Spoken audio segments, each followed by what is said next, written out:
સુરત શહેરના ઇતિહાસમાં સૌથી નિષ્ફળ નીવડેલા મ્યુનિસિપલ કમિશનર શાલિની અગ્રવાલને તેઓના પદ પરથી હટાવવાની બાબતની દરખાસ્ત લાવવા પૂર્વ કોર્પોરેટર વિજય પાનશેરિયાએ મેયરને ભલામણ કરી ખાડીપુર બાબતે મ્યુનિસિપલ કમિશનર પોતાની વહીવટી અણાવડતના લીધે સુરત શહેર અને સુરતના લોકોના હિત માટે કાર્ય કરવામાં સદંતર નિષ્ફળ રહ્યા છે.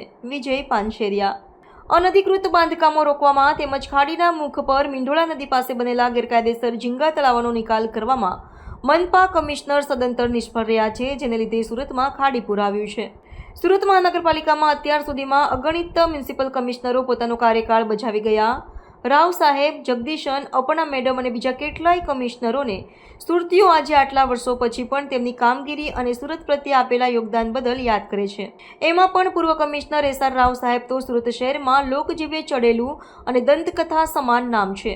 આ બધાથી વિપરીત છેલ્લા 3 વર્ષથી કાર્યરત મ્યુનિસિપલ કમિશનર પોતાની વહીવટી અણાવડતના લીધે સુરત શહેર અને સુરતના લોકોના હિત માટે કાર્ય કરવામાં સદંતર નિષ્ફળ રહ્યા છે. આ ગંભીર મુદ્દે પૂર્વ કોર્પોરેટર વિજય પાનશેરિયાએ મેયર દક્ષેશ માવાણીને પત્ર લખીને રજૂઆત કરી હતી. વિજય પાનશેરિયાએ ઉપરોક્ત તમામ મુદ્દાઓને ધ્યાનમાં લઈ મેયર માવાણીને વિનંતી કરી હતી કે સુરત મ્યુનિસિપલ કમિશનરની કાર્ય કરવાની પદ્ધતિ, વહીવટી અણાવડત તેમજ તેઓની વહીવટી વડા તરીકેની કાર્યક્ષમતા અને કાર્યદક્ષતા પર સવાલ ઉઠાવે છે, જેથી ધ બીપીએમસી એક્ટ 1950ની કલમ 36ની પેટા કલમ 3માં દર્શાવ્યા મુજબ મ્યુનિસિપલ કમિશનરને અસમર્થતા, દુર્વર્તન અથવા ફરજ બજાવવામાં ગફલત કરવા બદલ કોઈ પણ વખતે હોદ્દા ઉપરથી દૂર કરી શકશે. જે મુજબ સુરત મ્યુનિસિપલ કમિશનરને તેઓના પદ પરથી હટાવવા બાબતની દરખાસ્ત આવનારી સામાન્ય સભામાં વધારાના કામ તરીકે લાવવા વિજય પાનશેરિયાએ મેયરને નમ્ર વિનંતી કરી છે. આજરોજ માનનીય મેયરશ્રીને એક પત્ર લખ્યો હતો, જેમાં મ્યુનિસિપલ કમિશનરશ્રીને એમના પદ પરથી હટાવવામાં આવે. શા માટે હટાવવામાં? કે એ જે એમની વહીવટી અણઆવડત છે એ આપણને જોવા મળી છે. છેલ્લા 3 વર્ષથી મ્યુનિસિપલ કમિશનર તરીકે કામ કરે છે, પરંતુ આ ખાડીપુર એ જે આવ્યું છે, જેનાથી ખાડીની આસપાસનો જે વિસ્તાર છે અને ત્યાં રહેતા લોકો છે એમને ઘણી અસર થઈ છે.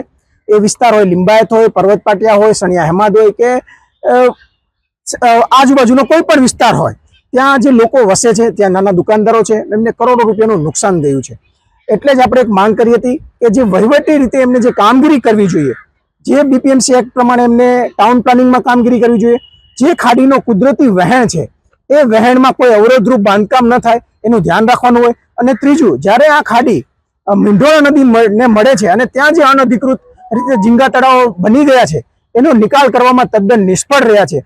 આ કારણોસર જ તે સુરત શહેરમાં ખાડીપુર આવ્યું છે અને એનું નુકસાની સુરત શહેરના લોકો, નાના વેપારીઓને થયો છે અને કરોડો રૂપિયાની નુકસાની ગઈ છે. આ જ માંગ સાથે આજે એક પત્ર માનનીય મેયરશ્રીને લખ્યો હતો કે અમને મ્યુનિસિપલ કમિશનરશ્રીને એમના પદ પરથી હટાવવામાં આવે. શું કમિશનર ખાલી જવાબદાર છે આ પરિસ્થિતિ બાબતે? આ માટે ફક્ત કમિશનરશ્રી નહીં, પણ સુરત મહાનગરપાલિકાના ભાજપ શાસકો પણ એટલા જ જવાબદાર છે.